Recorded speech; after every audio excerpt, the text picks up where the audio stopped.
नमस्कार दोस्तों, स्वागत है आपका आज के हमारे इस वीडियो में। दोस्तों आज हम पढ़ने वाले हैं लेंस मेकर का सूत्र। जी हाँ दोस्तों, लेंस मेकर का सूत्र जो कि बहुत ही ज़रूरी होता है हमारे बोर्ड एग्ज़ाम के पर्पज़ से। तो दोस्तों आज हमने इसको बहुत ही अच्छे ढंग से आपको पढ़ाने का पूरा प्रयास किया है। आप इसे बहुत ही ध्यान से देखिएगा और आपको मैं गारंटी से कहता हूँ कि आपको ये सारा का सारा वीडियो समझ में आएगा। तो जैसा कि आप अभी देख रहे हैं ऊपर हमारे हेडिंग लगी हुई है, ठीक दोस्तों। तो आपको करना क्या है, बस आपको कुछ नहीं करना, आपको बस यूं करके खड़ा होना है और बस इस वीडियो को देख लेना है। अगर आपको ये वीडियो अच्छी लगे तो जरूर हमें कमेंट करके बताइए, ठीक। तो सबसे पहले हम लोग बनाएंगे एक लेंस। चलिए देखते हैं। सबसे पहले लेंस को आप जानते हैं कि लेंस क्या होता है, दो गोले होते हैं उनसे ऐड होकर, यानी दो कांच के गोले होते हैं उनसे ऐड होकर ये बनता है। तो हम भी क्या करेंगे, बनाना स्टार्ट करते हैं दोस्तों। तो एक इस तरीके से, एक आपका इस तरीके से, ठीक। उसके बाद हमें क्या करना है, यहाँ से यहाँ तक इसको इरेज करना है इस तरीके से, ठीक। ये हो गया, यहाँ तक कोई तकलीफ नहीं, कोई समस्या नहीं, ठीक बच्चों। थोड़ा सा इसको हम लोग मोटा कर लेते हैं जिससे कि अच्छे तरीके से हमें समझ में आए, ठीक बच्चों। एकदम आराम से समझ में आना चाहिए, कहीं पे कोई तकलीफ समस्या नहीं आनी चाहिए, इसलिए हल्का सा इसको मोटा कर लेते हैं जिससे आपको अच्छे से व्यू मिल सके और आप भी बेहतरीन समझ सकें। चलिए, ये रहा हमारा एक लेंस, ठीक। अब आपको पता है हम करेंगे क्या दोस्तों, मान लेते हैं यहाँ पे कोई एक बिंदु है जिसका नाम है P। कौन सा बिंदु है दोस्तों, P। यहाँ से हमने एक प्रकाश की किरण छोड़ी जो कि ऐसे गई, बिल्कुल कोई समस्या यहाँ तक नहीं, बिल्कुल अच्छे ढंग से ट्राई करते रहिए। देखिए यहाँ गई, अब देखिए ये कहाँ से होकर गई, ये इसके प्रकाशिक केंद्र से होकर गई, O से, ठीक। अब ये गई यहाँ पर, तो ये हमारे लिए जो है पहली किरण थी जो कि यहाँ पर इस प्रकार से गई है। ध्यान दीजिएगा, ये यहाँ पर हमारे लिए इस प्रकार से इधर गई। अब होता क्या है, यहाँ से एक दूसरी किरण निकलती है, यहाँ से एक दूसरी किरण निकलेगी दोस्तों जो कि यहाँ पर इस तरीके से पहुँची, एक यहाँ पर, ठीक, यहाँ पर इस तरीके से पहुँची। अब यहाँ तक पहुँची तो हम यहाँ पर नाम लिख देते हैं, इसको हम A कह देते हैं। चलिए इसको हमने A कहा, ये हिस्सा हमारा B हो गया, ये हिस्सा C, और जहाँ से ये निकला है वो D हो गया, कोई दिक्कत नहीं। अब थोड़ा ध्यान दीजिएगा, जब हम इसके लिए, जब हम दोस्तों इसके लिए इतने सरफेस के लिए पहुँचेंगे तो आप सोचिए कि हमारा ये वाला माध्यम वायु है, तो माध्यम 1 रहा ये हमारा। अगर हम इसे वायु लेते हैं तो माध्यम 1 या N1 कह सकते हैं, हम इसे हम N1 कह देते हैं। अब ये हमारा माध्यम कांच हो जाता है, क्या हो जाता है, कांच, ठीक, जिसे हम N2 कह लेंगे। फिर इसके बाद हमारा ये माध्यम फिर से हवा हो जाएगा, तो हम इसे माध्यम 2 या हम इसे माध्यम N2, माध्यम 1 ही रहेगा, माफ़ करिए, माध्यम 1 या माध्यम 1 के लिए N1 लिख देंगे। यानी इधर भी हवा, इधर भी हवा, ये हमारा कांच हो गया, जिससे हमारे लिए ये क्या हुआ, ये हमारा विरल हुआ, ये हमारा विरल हुआ। परंतु इसके अपोजिट साइड हम क्या देखते हैं कि कांच हमारा सघन माध्यम होगा। क्या होगा, सघन माध्यम होगा, ठीक दोस्तों। अब होगा क्या कि जब यहाँ पे प्रकाश पड़ेगा तो ये तो आपतन बिंदु हो जाएगा जहाँ पे प्रकाश पड़ा, ठीक। यहीं से दोस्तों, यहीं से हम एक अभिलंब खींच देते हैं। तो जब एक अभिलंब हम यहाँ पे खींचेंगे तो ये यहाँ पर होके जाएगा, तो ये मान लेते हैं हमने N1 अभिलंब खींच लिया।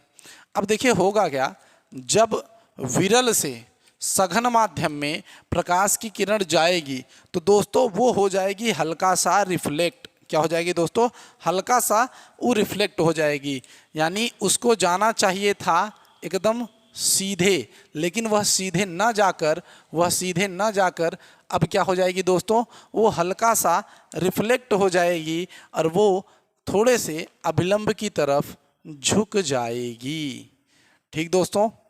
बात आई समझ में, थोड़ा सा इधर, हाँ थोड़ा सा और हम इसको रोटेट कर लेते हैं, अभिलंब की तरफ झुक जाएगी, एकदम सही। अब देखिए अगर ये सीधा जाती तो ये यहाँ से होके जाती, ठीक, यहाँ पे होके जाती, जहाँ पे हमारे इस वस्तु का प्रतिबिंब बनता, ठीक, तो इसे हम आई डैश कहते हैं। यानी ध्यान से देखिएगा कि जब ये किरण यहाँ से ऐसे जाती, मैं आपको समझाता हूँ, थोड़ा इधर ध्यान दीजिएगा। हम इस सरफेस के लिए ले रहे हैं ए, बी और सी के लिए। जब यहाँ से किरण ऐसे गई, एक किरण, दूसरी किरण यहाँ पे पहुँचती और यहाँ पे मिलती, तो यहाँ पे आई डैश बना। तो जहाँ पे दो किरणें मिलती वहाँ पर प्रतिबिंब बनता। उसी तरीके से देखिए, जब यहाँ से ऐसे गई और यहाँ पर मिली तो यहाँ पर प्रतिबिंब बना। कोई समस्या, कोई तकलीफ, कोई परेशानी नहीं, एकदम। ये कौन सी सरफेस के लिए? ए बी सी के लिए। तो यहाँ पर ध्यान देते रहिएगा। उसी तरीके से अगर यहाँ पे मिलता तब के लिए ऐसा था, लेकिन ऐसा होगा नहीं, ध्यान दीजिएगा, ऐसा होगा नहीं, ऐसा होगा नहीं। क्यों? क्योंकि जब यहाँ से, ध्यान दीजिए, जब यहाँ से यहाँ पे पहुँचा तो ये कैसा माध्यम था? ये हमारा कैसा माध्यम था? ये हमारा विरल माध्यम था और ये हमारा सघन माध्यम था। तो इसकी वजह से अभिलंब की तरफ झुक गया था। अब जब यहाँ से ये किरण निकलेगी, ध्यान दीजिएगा, जब यहाँ से ये किरण ऐसे आएगी तो ये सघन में आई है, लेकिन अब ये कहाँ पे पहुँचेगी दोस्तों? अब यह जैसे ही विरल में पहुँचेगी, ये अपने जो है पहचान को थोड़ा सा और रोटेट कर लेगी। ये यहाँ पर अभिलंब हमें खींचना पड़ेगा। तो जब हम इधर के लिए कोई एक अभिलंब खींचेंगे तो देखिए वो अभिलंब हमारा इस तरीके से होगा।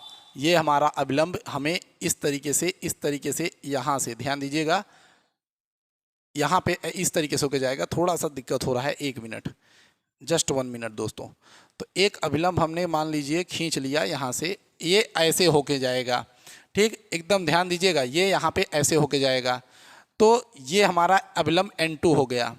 तो होगा क्या कि जब यहाँ से ये किरण निकलेगी तो ये यहाँ से हल्का सा ऐसे होके निकलेगी, जहाँ पे यहाँ पे आई होगा। यहाँ पे क्या होगा दोस्तों? यहाँ पे हमारे पास आई होगा, ध्यान दीजिएगा, यहाँ पे आई डैश है, ठीक, इतना क्लियर।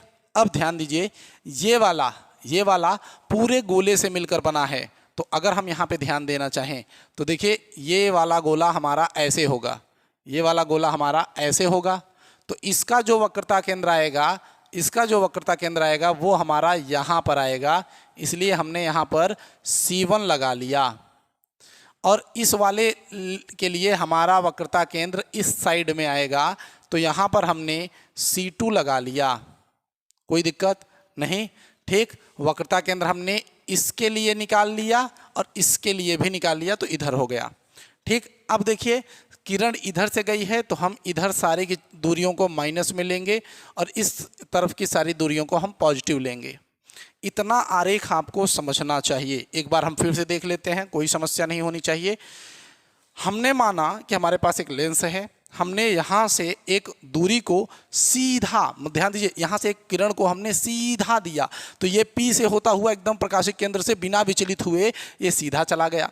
लेकिन जब हमने यहाँ से एक किरण दिया तो यहाँ पर यह हल्का सा रिफ्लेक्ट हुआ, रिफ्लेक्ट होने के बाद यहाँ पर आया और फिर यहाँ से फिर इसका रिफ्लेक्शन हुआ, अपवर्तन हुआ, फिर ये यहाँ पर ऐसे आया। लेकिन अगर ये यहाँ पर रिफ्लेक्शन नहीं हुआ होता और अगर यहाँ पे कांच ही होता तो एकदम ये सीधा जाता, तो यहाँ पे आभासी प्रतिबिंब बनता, लेकिन वास्तविक प्रतिबिंब तो यहाँ पर बना है, ठीक। तो ABC के लिए मैंने आपको बताया इस तरीके से। और अगर इसी के अपोजिट हम लोग किसके लिए देखें, हम लोग देखें A, D और C के लिए, तो क्या होगा? तो आप देखिए, DC के लिए एक किरण एकदम सीधा ऐसे गया, दूसरा किरण कैसे आया? देखिए ऐसे आया है, ये वाला किरण ऐसे आया है, दिख रहा होगा। उसके बाद यहाँ से थोड़ा सा रिफ्लेक्ट होकर इस आई पर मिला है, दोस्तों। इसलिए इसके लिए अब यही आपको समझना है, यही आपका मेन उद्देश्य होना चाहिए। देखिए, क्या हम यहाँ पर एक चीज़ लिख सकते हैं, क्या लिखेंगे दोस्तों कि ABC सतह हेतु क्या? देखिए यहाँ पर बिंब क्या होगा?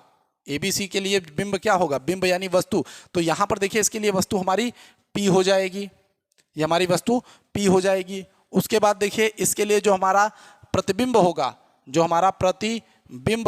ध्यान दीजिएगा, जो हमारा प्रतिबिंब होगा वो क्या होगा दोस्तों? वो हमारा I डैश हो जाएगा, I डैश। लेकिन अगर इसी जगह पर हम बात करें ADC हेतु, तो ADC हेतु क्या हो जाएगा? देखिए दोस्तों, बिंब हमारा क्या यहाँ पर कोई बिंब है? क्या यहाँ पे आती हुई कोई किरण दिख रही है? कहाँ से किरण आ रही है? यहाँ पे तो है ही नहीं कुछ। P पे नहीं जाएंगे दोस्तों, क्योंकि P इस वाले सरफेस पे है, ABC वाले पर। हम लोग जिस पर देख रहे हैं उस सरफेस का क्या नाम है? उस सरफेस का नाम है ADC। ठीक, उसका क्या नाम है? ADC। तो हमें ABC पे देखना है, सीधा सीधा बात है। तो ADC के लिए अगर हम देखेंगे तो आप खुद दिमाग लगाइए कि यहाँ पर हमें यहाँ से मिल रहा है, तो यहाँ पर तो कोई सोर्स है ही नहीं कि किरण कहाँ जा रहा है। तो हम क्या करते हैं, यहाँ से कुछ पीछे देखते हैं तो हमें ऐसा प्रतीत होता है कि ये I डैश से आ रहा है।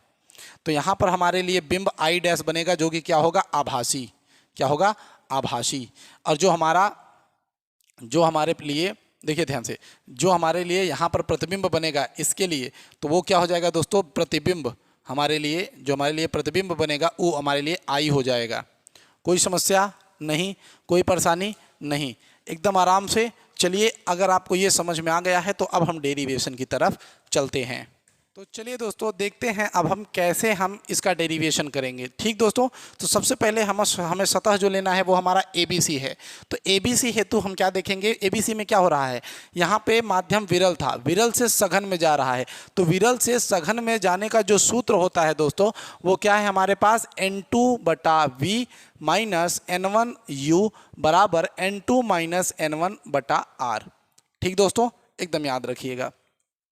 अब यहाँ पे N2 को तो हम N2 ही लिखेंगे, कोई दिक्कत नहीं। V को हम V देखिए ये V क्या है आपका? खुद सोचिए कि V क्या है? V का मतलब प्रतिबिंब। अब अगर हम ABC पे हम अपने प्रतिबिंब को देखें तो ये क्या दिखता है? OI। ध्यान दीजिएगा, प्रतिबिंब कहाँ पे बना है? ABC के लिए। ABC के लिए हमारा प्रतिबिंब कहाँ बना है? OI। ध्यान दीजिए, OI। ठीक, अब इसके लिए जब हम देखेंगे OI पे तो आप देखेंगे क्या, यहाँ पे आपको लिखना पड़ेगा OI डैश। ठीक, OI डैश माइनस लगाएंगे, फिर N1। अब U यानी वस्तु की दूरी, तो यहाँ से वस्तु की दूरी आपको OP दिख रही है, तो आप बाएं साइड आ रहे हैं तो इसलिए आपका ये माइनस में होगा। कोई समस्या नहीं, कोई परेशानी नहीं, और ना होनी चाहिए दोस्तों, एकदम आराम से। अब देखिए बराबर लगाएंगे, फिर हमारे पास क्या है यहाँ पर? N2 लिख दिया माइनस N1। अब इसके लिए R यानी वक्रता त्रिज्या, इसके लिए जो वक्रता त्रिज्या है ABC के लिए वो क्या है? C1। तो OC1 हम लिखेंगे यहाँ पर, OC1। तो ये हमारे लिए समीकरण 1 बनेगा, ये हमारे लिए समीकरण 1 बनेगा।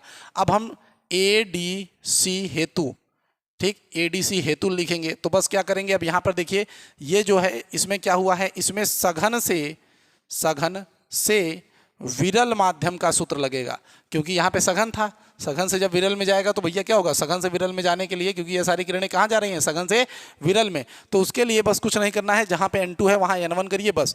तो यहाँ पे N1V माइनस N2U बराबर N1 माइनस N2/R। ये आपका सघन से विरल के लिए सूत्र है। ठीक दोस्तों, कोई समस्या, कोई परेशानी नहीं। अब क्या करना है? देखिए N1 लिखिए। अब ADC के लिए आपका जो प्रतिबिंब है वो क्या है? OI। देखिए OI, ठीक, तो आप यहाँ पे लिख दीजिए सीधा क्या? OI। माइनस लगाइए, N2 लिखिए। यहाँ के लिए आपका जो U है तो वो तो आभासी है, वो I डैश तक के लिए है, तो यहाँ पे क्या लिखेंगे? OI dash. तो यहाँ पे हो जाएगा OI डैश। अब ध्यान दीजिएगा, दोनों साइड में हमने प्लस प्लस लिया है। ठीक, क्यों? क्योंकि आपका इधर भी ये प्लस में है, इधर भी आपका प्लस में है। तो इस चीज़ को बिल्कुल अपने दिमाग में एकदम फिट करके रखिए। ठीक, बीच का माइनस था तो माइनस ही रहेगा। ठीक, बराबर N1 माइनस N2। इसके लिए जो R बनेगा, इस सतह के लिए जो R बनेगा, ये गोला बनाएगा, और ये इसके लिए वक्रता त्रिज्या आपकी क्या बनेगी? आपकी हो जाएगी OC2। तो आपका OC2 ये आपका समीकरण नंबर 2। अब हमें क्या करना है दोस्तों? ध्यान दीजिएगा, अब हमें इन्हीं समीकरणों को जोड़ना है। तो हम लिखेंगे समीकरण 1 और 2 को जोड़ने पर, हमने लिखा इन दोनों को जोड़ने पर। तो इन दोनों को अब जब जोड़ेंगे तो क्या होगा? देखिएगा समीकरण 1 और 2 को। सबसे पहले बाएं साइड वाला ये जो आपका LHS है, जो आपका LHS इक्वल टू RHS है, तो LHS इधर हो गया आपका, इधर भी आपका LHS है, ध्यान दीजिएगा, और ये वाला हिस्सा आपका RHS है। ठीक, इधर आपका ये LHS था, और ये आपका इधर ए आर एच एस है, तो इन दोनों को हमें एल एच एस में ही जोड़ना पड़ेगा, मतलब एल एच एस को एल एच एस में, आर एच एस को आर एच एस में। ठीक बच्चों, तो यहाँ पे हम करेंगे तो देखिए यहाँ पे क्या बनेगा, N2 बटा ओ आई डैश, इस तरीके से माइनस माइनस आपका हो जाएगा प्लस प्लस N1, और ये हो गया आपका कितना OP। ठीक, उसके बाद देखिए फिर आपके पास यहाँ पे प्लस, फिर आपका प्लस, यहाँ पे आपके पास N1 O I dash O आई, हाँ सही है, minus N2 O I dash बराबर, फिर आपको ये वाला लिखना है N2 माइनस N1, फिर यहाँ पे हो जाएगा OC। अच्छा यहाँ पे देखिए ये आपका OC2 माइनस में रहेगा, ये वाला OC2 क्योंकि ये बाएं साइड है। ठीक, तो यहाँ पे देखिए OC1, ठीक, उसके बाद आपका प्लस N1 और ये माइनस N2 और ये आपका माइनस OC2, ये ऐसे। अब ध्यान देना है, ये आपका देखिए यहाँ पे माइनस में, ये आपका प्लस में, तो ये इससे कैंसिल हो गया। यहाँ पे क्या बचा दोस्तों, N1 OP plus N1 OI बराबर यहाँ पे N2 माइनस N1, इधर हो गया OC1। अब ध्यान दीजिएगा, हमने क्या किया, यहाँ से एक माइनस कॉमन ले लिया, जब यहाँ से हम माइनस कॉमन लेंगे अंदर वाला प्लस हो जाएगा, ये वाला माइनस में हो जाएगा। ठीक, तो अब यहाँ पे क्या होगा, ध्यान दीजिएगा, ये आप अगली लाइन में लिखिएगा एकदम आराम से। तो यहाँ पे प्लस होगा आपका, ये माइनस में जाएगा, तो यहाँ पे हो जाएगा N2 माइनस N1, और ये जो माइनस आएगा इस माइनस से आपका ये माइनस कैंसिल हो जाएगा, तो इस वजह से यहाँ पे OC2 हो गया। तो हमारे पास वैल्यू अभी के लिए ये आ गई, एकदम आराम से ध्यान दीजिए, अभी के लिए हमारे पास ये वैल्यू आ गई। कोई समस्या है दोस्तों, कोई परेशानी, इतने में कोई समस्या कोई परेशानी नहीं, एकदम आराम से क्वेश्चन हुआ है। ठीक, ध्यान दीजिएगा, अब आपके पास ये आ गया। अब आपको देखिए क्या करना है, अब आपको N1 देखिए ऊपर से अगर आप चाहें N1 निकाल सकते हैं, कोई बात नहीं है, अभी के लिए हम यहाँ पे इतना देखते हैं। ठीक, तो ये देखिए, एक काम करते हैं दोस्तों, आप इतना स्क्रीनशॉट ले लीजिए, थोड़ा सा इरेज करते हैं और ऊपर लिखते हैं। ठीक,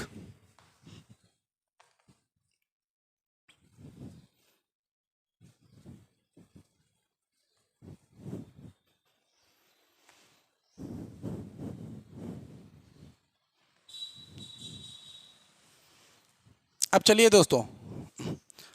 दोस्तों देखते हैं, हमने अभी इसको नहीं रेस किया है, ऊपर का ही रेस किया है क्योंकि हमें उसका काम नहीं है, अब इसका काम है। तो अब ध्यान दीजिए, N1 है, हमने N1 लिखा, कोई समस्या नहीं। OP यानी OP को हम जा रहे हैं इधर लेने, तो ये किस में जाएगा दोस्तों, माइनस में जाएगा, तो यानी यहाँ पे माइनस U आ गया। ठीक, क्योंकि इधर ले रहे हैं तो माइनस U आ गया। अब देखिए प्लस है, अब N1 ऊपर फिर से हमने लिखा, अब ये क्या है हमारा OI हम लेंगे, तो OI इधर है हमारे पास, तो OI का वैल्यू किस में आएगा, प्लस में आएगा, यानी ये क्या हो गया, V हो गया। भाई प्रतिबिंब है ना, यहाँ से ये क्या है, प्रतिबिंब की दूरी है, ये हमारा क्या है, प्रतिबिंब के लिए है, तो हम प्रतिबिंब के लिए देख रहे हैं। और इस साइड अगर हम देख रहे हैं तो इस साइड तो है नहीं, वस्तु की दूरी है। ठीक, सीधा सीधा, तो यहाँ पे V है। अब देखिए बराबर लगाए हम, फिर N2 माइनस N1 हमने लिखा, कोई शक नहीं। OC1 है, OC1 को अगर हम देखें, OC1 इधर जाएंगे तो ये हमारे पास एक R है, तो सीधा सीधा हमारे पास R है, कोई दिक्कत नहीं है, त्रिज्या है, त्रिज्या को त्रिज्या रहने दीजिए, तो ये हमारे पास R है, कोई दिक्कत नहीं, तो ये सीधा सीधा सा आ गया। तो ये कौन सा है, R1 है, ये कौन सा है दोस्तों, R1 है, क्योंकि C1 वाला था तो इसलिए R1 है। अब देखिए प्लस आ गया, प्लस लिख देते हैं, कोई दिक्कत नहीं। अब यहाँ पे देखिए क्या है, ये हमारे पास N2 माइनस N1, ये क्या है N2 माइनस N1, तो यहाँ से N2 माइनस N1 फिर से लिख देते हैं हम, कोई दिक्कत नहीं।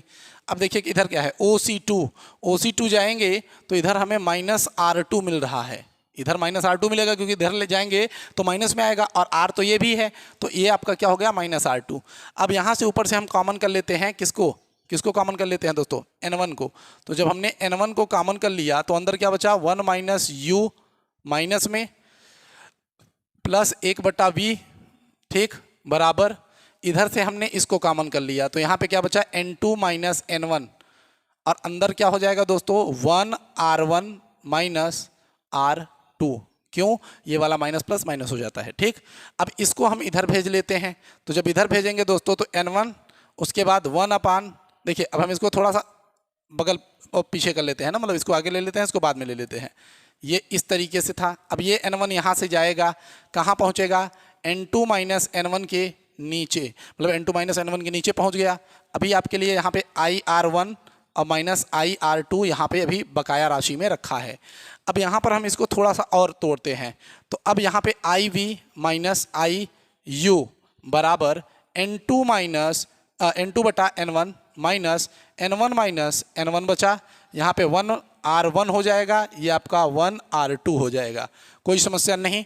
अब इतने में क्या करना है, देखिए आपको लिखना है 1/V माइनस 1/U बराबर, ये देखिए ये हमारा सूत्र है, ये हमारा सूत्र है किसके भैया, N21 का, यानी दूसरे पहले माध्यम के सापेक्ष भैया दूसरे का अपवर्तनांक। ठीक, तो ये हो गया हमारा, ये सूत्र हो गया N21 का, माइनस ये कट गया, ये हो गया 1। इसकी जगह पे आपको n भी दिखाई दे सकता है, आप लिख सकते हैं क्योंकि समझना आपको है भैया। ठीक, ये आपका हो जाएगा यहाँ पर 1/R1 माइनस 1/R2। तो ये दोस्तों आपका सूत्र रहा किसका दोस्तों, लेंस मेकर का। कई जगहों पर इसकी जगह पर भैया आप जानते भी हैं सूत्र है, ठीक, आराम से। तो 1/f का सूत्र है, आप चाहें तो उसे भी लिख सकते हैं, कोई समस्या नहीं होगी, एकदम आराम से। ठीक दोस्तों, तो दोस्तों ये रहा हमारा लेंस के अपवर्तन का एकदम बेहतरीन सा सूत्र। दोस्तों आपको कैसा लगा ज़रूर बताइए। साथ ही साथ वीडियो को भी लाइक करिए, चैनल को सब्सक्राइब करिए, जिससे कि हम आपके साथ हमेशा कनेक्ट रह सकें। वीडियो बहुत अच्छी बनी होगी, मुझे भरोसा है, बस आपका एक लाइक बताएगा और कमेंट भी। धन्यवाद, मिलते हैं अगली वीडियो में, तब तक के लिए जय हिंद, जय भारत।